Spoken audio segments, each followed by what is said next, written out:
Bismillahirrahmanirrahim. Assalamualaikum warahmatullahi wabarakatuh. Kita panjatkan puji dan syukur kehadirat Allah. Alhamdulillah, pada kesempatan ini kita diberi kesehatan. Sungguh suatu nikmat yang sangat besar. Di samping itu, bahwa kalian siswa baru telah mendapat kenikmatan dengan diterimanya di SMK Negeri 3 ini. Bapak ucapkan selamat. Semoga kalian senang, betah di sekolah ini sehingga dapat mewujudkan segala apa yang dicita-citakan sejak SMP. Nah, sebelum Bapak memberikan materi pada kesempatan ini, Bapak memperkenalkan diri dulu. Nama Bapak Ajat Sudrajat, ada gelar akademisnya juga SPD, Ajat Sudrajat SPD lengkapnya. Bapak di sini mengajarkan mata pelajaran bahasa Indonesia. Dan di samping itu Bapak juga mendapat tugas tambahan sebagai Wakasekutu. Nah, pada kesempatan ini Bapak memberikan materi kepada siswa kelas 10 yang baru yang berkaitan dengan pembelajaran. Ya, siswa sekalian, materi yang akan Bapak sampaikan ini kaitannya dengan kegiatan pembelajaran, yaitu tentang belajar secara efektif.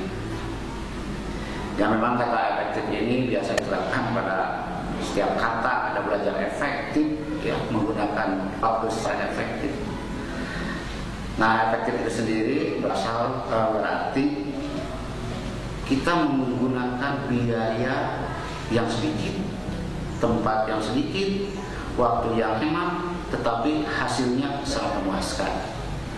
Dengan kata lain, istilahnya bisa dibuat dalam bentuk frasa, yaitu efektif itu tepat guna, yang nanti kaitannya dengan efisien, yaitu berhasil.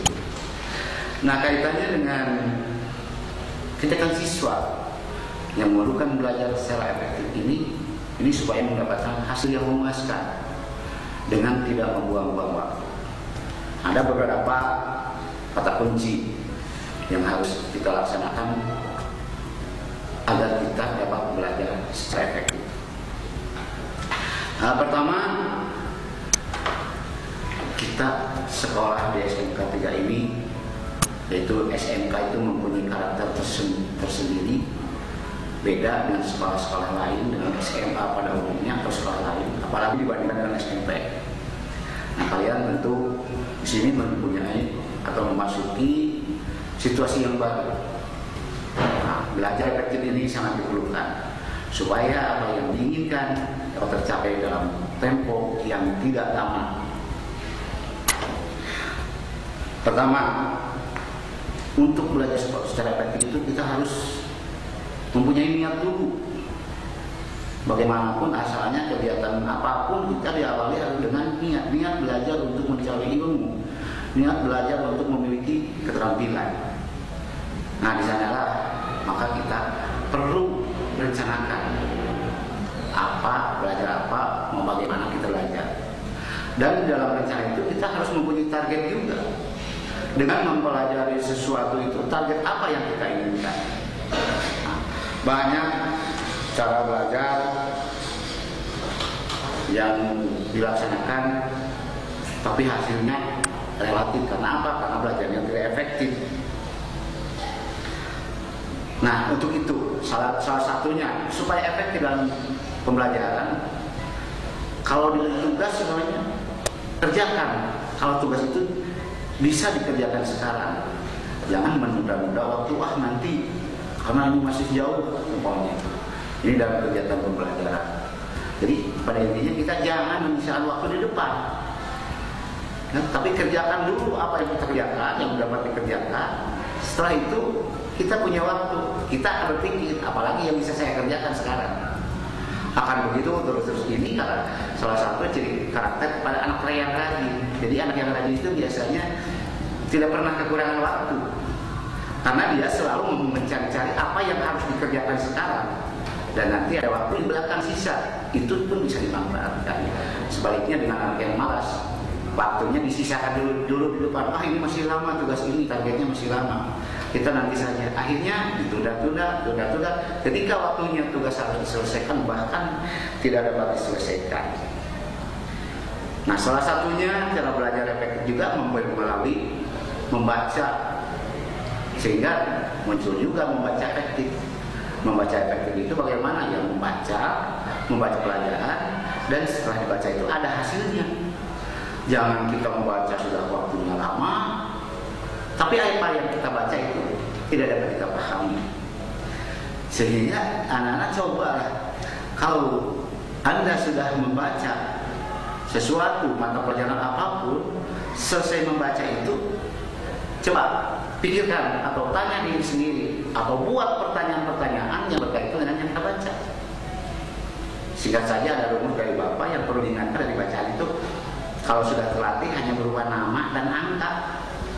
Ya, nama itu banyak, hanya 2 macam, hanya nama dan angka, itu yang perlu diingat. Dan apabila sudah kita mengingat nama dan angka, kita akan bisa mengingat yang lainnya. Nah, itu anak-anak ya, jadi pahami apa yang dibaca itu bukan hanya dihafal saja, tapi harus dipahami. Kalau materi yang kita baca hanya dihafal saja, kemudian kita bisa sampai dihafal. Nah, hal ini mungkin cepat lupa. Segala yang hanya dihafal saja mungkin cepat lupa. Beda dengan yang dipahami. Ya, hafal sambil paham. Insya Allah hal-hal yang kita baca tidak akan cepat lupa, karena kita paham pada isinya. Nah, selain itu, umpamanya tidak selamanya kita membaca materi dalam suatu bacaan itu tidak selamanya paham. Jangan dipaksakan, jangan malu-malu bertanya. Jadi bertanya kepada orang lain, baik kepada teman, pada guru atau kepada anggota keluarga yang lain. Nah, coba laksanakan hal-hal seperti itu.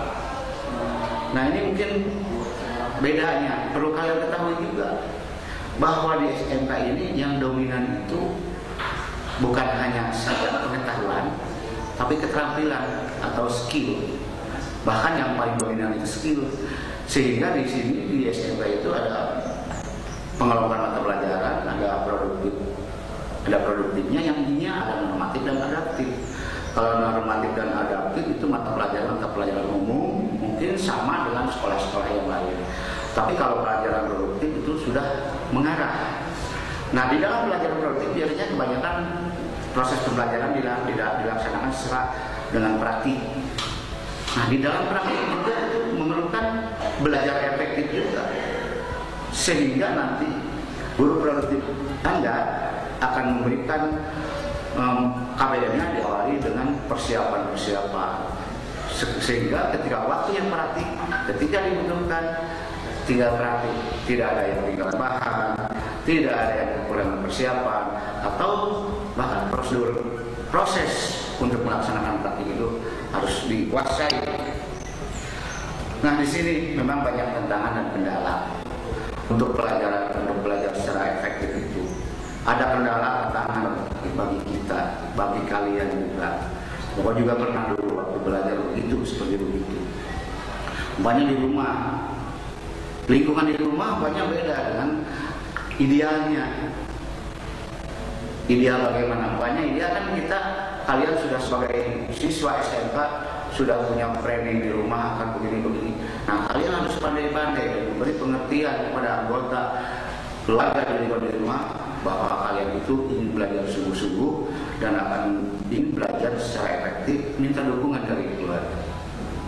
Seperti umpamanya anak-anak bahwa daftar atau jadwal pelajaran di SMK itu jadwal pulangnya saja paling siang itu pukul 16. Sedangkan kalian berangkat dari rumah harus di bawah pukul 7, karena pukul 7 sudah mulai. Diawali dengan itu, karena tidak hanya niat saja, tidak hanya penyusunan rencana saja. Untuk belajar secara efektif itu diperlukan modal utama itu dari disiplin. Coba kita punya waktu hanya beberapa jam saja, dari mulai bangun terus belajar, pulang sekolah. Coba taruhlah bangun kalian sebelum sholat subuh. Setelah selesai sholat subuh, ada kemungkinan kalian tidak punya waktu untuk membantu orang tua yang banyak, karena kalian harus persiapan ke sekolah, apalagi yang jaraknya dari rumah jauh ke sekolah, apalagi yang dari rumah menggunakan kendaraan. Nah, hal-hal ini harus direncanakan, harus diperhitungkan matang-matang. Jangan menghitung kalian standar rata-rata anak-anak juga di sekolah banyak yang kesiangan. Justru itu, coba yang jauh taruhnya. Perhitungkan di perjalanan kita naik kendaraan umum, untuk kendaraan umumnya atau lancar, kira-kira perjalanan dari rumah ke sekolah berapa menit atau berapa jam. Saya di sekolah harus sampai pukul sekian, bahwa pukul 7 saya harus sudah masuk kelas. Nah begitu. Nah, dengan keadaan lelah, meskipun masih pagi, kalau yang rumahnya jauh ya sudah pasti sudah merasa lelah. Tapi kita harus kembali memusatkan pikiran lagi, konsentrasi lagi, sesuai dengan yang direncanakan di rumah. Kemudian kalian nanti mengikuti berbagai mata pelajaran dari A sampai Z.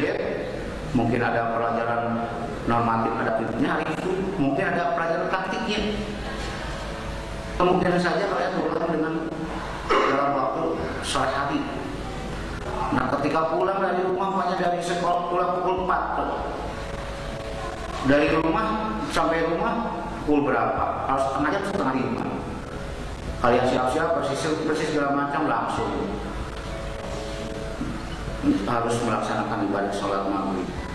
Ada waktu maghrib dan isya jeda, mungkin untuk belajar. Kemudian setelah isya kalian tambahkan belajar lagi. Memang untuk mengikuti pelajaran SMK itu perlu disiplin dan perlu mengefektifkan waktu. Jangan sampai ada waktu yang terbuang. Nah, barangkali itu dulu materi dari Bapak. Intinya bisa diambil kesimpulan untuk belajar secara efektif ini secara khusus, ya, bukan efektif secara keseluruhan. Untuk mengikuti pembelajaran ini, pertama disiplin, kedua atur waktu, harus pandai mengalokasikan waktu dan kemungkinan waktu yang terbuang. Karena ada saja, kemungkinan saja ada waktu yang tidak disengaja terganggu dari waktu yang sudah kita rencanakan.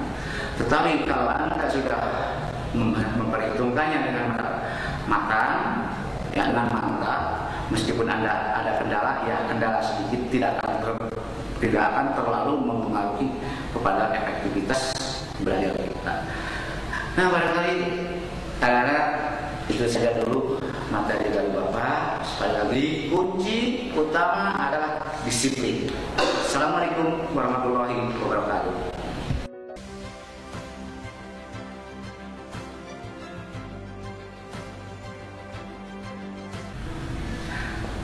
Nah, anak-anak, setelah kalian mendengar uraian dari Bapak tentang belajar efektif, Bapak ingin memberikan tugas. Tugas ini mungkin tidak tersurat atau tidak Bapak jelaskan tadi, tapi ini bisa kalian kerjakan dengan mengambil intisari apa yang telah Bapak berikan. Yang pertama, tugas itu minta pilih nih, mana yang lebih baik. Pikirkan, apakah belajar sambil bermain atau bermain sambil belajar? Itu nomor 1, ya. Nomor 2, coba mana yang lebih baik, menyisakan waktu di depan atau menyisakan waktu di belakang. Yang ketiga, mana yang lebih memungkinkan kita untuk sukses. Yang pertama, kalau kita pandai, A kalau kita pandai, B kalau kita tekun dan rajin. Nomor 4, mana yang bisa direncanakan adalah perbuatan-perbuatan yang baik. A, perbuatan-perbuatan yang baik. B, perbuatan-perbuatan yang jelek. Itu soal tolong dikerjakan. Terima kasih. Assalamualaikum warahmatullahi wabarakatuh.